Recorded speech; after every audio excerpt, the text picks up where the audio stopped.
باڵێ ئەمڕۆ یادی دە ساڵەی دامەزراندنی زانکۆی ئەمریکی کوردستان لە دهۆک بوو کە لە شاری هەولێر بە ئامادەبوونی سەرۆکی یاریمی کوردستان و سەرۆکی حکوومەت یاریمی کوردستان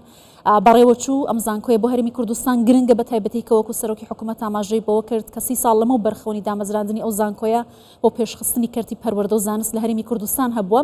لەسەر هەوڵەکان و هەروەها کاریگەریەکانی ئەو زانکۆ و پلان و بەرنامەکانی داهاتووی قسە دەکەم لەگەڵ میوانەکەم بەڕێز دکتۆر هونەر عیسا ئەمینداری گشتی دەستەی متمانەبەخشین بە دامەزراوەکانی خوێندن لە کوردستان هاوکات سکرتێری دەستەی ئەمیندارانی زانکۆی ئەمریکی کوردستان کە لێرە لەگەڵمە دکتۆر زۆر بەخێر بێن ماندوو نەبن پیرۆز یادی دامەزرانی زانکۆکەتان با سەرەتا پێناسێکی زانکۆی ئەمریکی بزانین تا چەندە توانیوەتی لە ئاستی ئەو متمانەیە بێت کە وەکو پلان و بەرنامی بۆ دانرابوو لە ئاستی زانکۆی نێودوڵەتی و خوێندنی ئاست بەرزدا.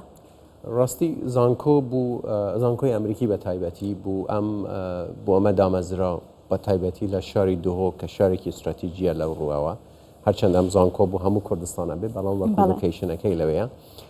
هەدەفەکەیشی ئەمە بوو وەکو مۆدلێک بەکار بێت بۆی کە ئەو مۆدلێکی سەرکەوتوو کە مۆدلێکی نێودەوڵەتی بێت بۆ خوێندنی باڵا و ئەو مۆدلە دواتر سوودی لێ وەربگرێت لە هەرێمی کوردستان بە تایبەتی بوو ئەو قۆناغی کە پێویستی بە ریفۆرمی پەروەردەیی و ریفۆرمی خوێندنی باڵای هەبووە. تا ئێستا ڕاستی لەو ڕوویەوە چ لە ڕووی ئاستی پێشکەشکردنی وەکو بڵێ پرۆگرامەکانی خوێندن چ لە ڕووی ئەوەی کە خەڵکانێک بە تایبەتی و مامۆستاوانە و ستافانەی کە پێیان گەیاندووە چ لە ڕێگای خۆڵەکان چ خۆلی ڕاهێنان و خۆلەکانی تر توانیوتی بەو ئامانجە بڕووە کە پێشتر دانەبوو بۆەوەی کە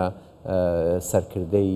داهاتووی کوردستان پەروەردە بکرێت. کاتۆ کوالیتی خوێندنەی کە بڕیار بوو زانکۆ لەسەر ئەو بابەتەدا بمەزرێت توانیوەتی ئامانجی خۆی بپێکێت؟ بەڵێ ئێستا لەبەر چی یەکێک لە وەکو بڵێ ئەو ئیندیکیترانەیەن ئەو نیشانانەی کە زانکۆ توانیتی لە بابەتی کواڵەتی پەروەردەی بڕوە ئەو بابەتی وەرگرتنی متمانەبەخشینی نێودەوڵەتی لە ئەمریکایە لە نیو ئینگلاند کمیشن ئۆف هایر ئێجوکیشن پێڵێنەوەی کە ئاژانسی نیو ئینگلاندەکە لەو ڕووەوە ئەوە خۆی لە خۆیان نیشان دەدە کە زانکۆی ئەمریکی لە ڕووی کواڵیتی وە گەشتوتە ئاستێکی زۆر بەرز حتا گەشتوتە ئەو ئاستەی کە زۆربەی بەو شێوازەی کە لە زانکۆکانی ئەمریکا کاری پێدەکرێت بۆیە ئەو قوتابیانەی کە لەو زانکۆ ئەخوێنن ئیتر لەماو دواوە هەموو ئەو کردیت و ئەو خوێندنانەی کە وەریەگرن لە ئەمریکا ئەترافی پێ زۆر باشە ئەو قوتابیانەی کە بڕوانەمەی باڵا خوێندن لە زانکۆکەتان بەدەستێن تا چەندە دەرفەتی کاریان بۆ دەڕخسێت لە داهاتوودا؟ ڕاستی ئەمە تاسیرێک بە تایبەتی کە لە ئەوەی پرۆسەی متمانەبەخشین تێپەڕەبی بەسەر کەوتوانە لەو ڕووەوە وەکو بڵێ نەوعەن ما جێگای متمانەی زۆربەی ئەو وەکو بڵێ ئەو کەسانەی کە خەڵکانێک ینی لە بازاری کار وەرەگرن ئەبێتە جێگای متمانەی ئەوان ئەو لەبەر ئەم مەسەلەیە من پێم وایە ئێستا کە ڕێژەی 75% قوتابیانی ئێمە و خەریجی ئێمە کار وەرەگرن ئەم ڕێژە زیاتر دەبێت لەبەرەوەی کە ئەو متمانەبەخشینی نێودەوڵەتی تاسیرێکی زۆری هەیە. زۆر باشە ساڵانە زانکۆکەتان کۆمەڵێک ئڤنت بەڕێوە دەبات یا بەڵێ دیداری گەورەوەکو مپس کە لینکێکی باش دروست دەکات لەگەڵ بیرمەندانی جیهان و کەسانی سیاسی ئەمە تا چەندە کاریگەری هەیە لەسەر ناساندنی دۆزی کورد بە جیهان لەم ڕێگەیەوە کە ئێوە بەڕێوەی دەبن؟ ڕاستی تاسیرێکی زۆری هەیە بە تایبەتی ئەم ساڵە کە ئێمە توانیمان پارتنەر وەکو بڵێ پارتنەر بین لەگەڵ زانکۆی هاروارد زانکۆی کەمبریج لەگەڵ ئەتلانتیک کاونسل و لەگەڵ ویلتون پارک و دواتر CRC پێڵنەوەی کرایسیس ریسپانس کاونسل ئەمە تەئسیراتی زۆری هەیە هەندێک لە قوتابیانی ئەم زانکۆانە بەشدار بوون لە کۆنفرانسەکە و توانیان لەگەڵ قوتابیانی ئێمە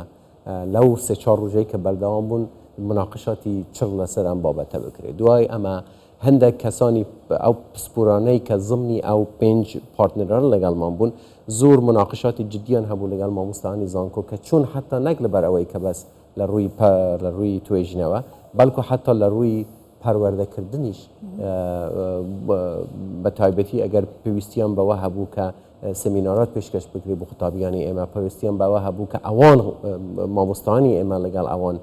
تەنسیق بکەن لەسەر ئەوەی کە بتوانن لە کۆنفرانساتی ئەوان باشدار بن یان لە سمیناراتی ئەوان کە پێویست بێ بەشدار بن تأثیراتی زۆر هەیە لەم بابەتی دۆزی کوردیش ئێوە ئەیبینن یعنی ئەم کۆنفرانساتانە تأثیرێکی زۆری هەیە لەبەرەوەی نەک بەس خەڵکێکی ئاکادمی خەڵکی سەرکردەی سیاسی بەشدارە خەڵکی بزنس لیدر نەک بەس لە هەرێمی کوردستان و عێراق بەڵکو لە دەرەوەی کوردستانیش بەشدارە ئەمە تأثیرێکی زۆری هەیە ئەیبینن کە احتیمامێکی زۆر هەرێمی کوردستان بە پەروەردە و خوێندنی باڵایداوە ئەیبینن کە مدلات دروست کراوە بە تایبەتیەوەی کە لە زانکۆی ئەمریکی دەرگوزارێ بۆیە لەم بابەتەوە من پێم وایە تأثیرێکی زۆر ئەبێ و حتا لەبەر ئەم هۆکارانەش بوو کە حکوومەتی هەرێمی کوردستان بریاری دا بە تایبەتی ئەو مدلە سەرکەوتویە کە لە زانکۆی ئەمریکی هەبوو مدلی چون بوو بابەتی پرۆسەی متمانەبەخشین وای لێ کرد کە دەستەی متمانەبەخشین لە هەرێمی کوردستان زۆر باشە دکتۆر ئەمڕۆ جەنابی سەرۆکی حکوومەت کە خۆی سەرۆکی بۆردی ئەمیدارانی زانکۆکەش ئاماژەی بۆ کرد هەوڵەدەن باشترین و بەرهێنان و داهێنان بێن هەرێمی کوردستانەوە چەندە هەوڵتاندا و ئەزمموی زانکۆکانی جیهان لە ڕێگەی زانکۆی ئەمریکیەوە بۆ پەروەردە لە هەرێمی کوردستان بگوازنەوە ئەمە یعنی لە ڕووی ئەو پارتنەرشیپانە کە هەمانە لەگەڵ ئەم زانکۆانە تاثیراتی زۆریە بێ لەسەر ئەوەی کە بتوانین ئەو تەجروبەی کە ئەوان هەیتیانێنی بینین بەڵام کە داخل و جارێکی تر دەمەوێت تاکید لەسەر ئەوەی پرۆسەی متمانەبەخشی من کە واردی پرۆسەی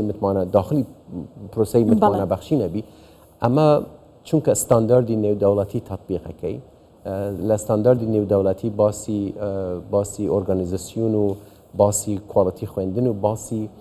بابەتی ئافراندن و ئەوانەش لەناو ستانداردەکان جێیان کردوتەوە لەوێ ئیتر ئەمانە تاثیراتی زۆریە بێ بەڵام لە ڕووی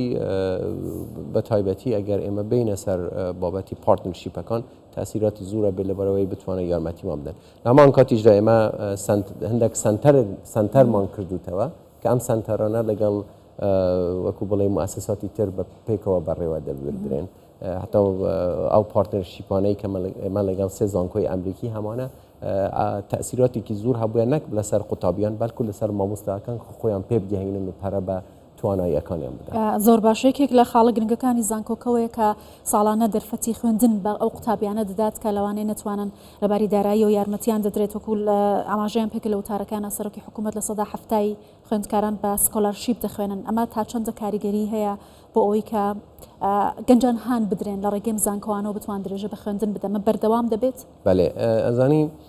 ئەم زانکۆوە بۆ خەڵکانێک دانەمەزراوە کە ئیمکانیاتی مادی هەبێ بۆەوەی کە بتوانن بخوێنن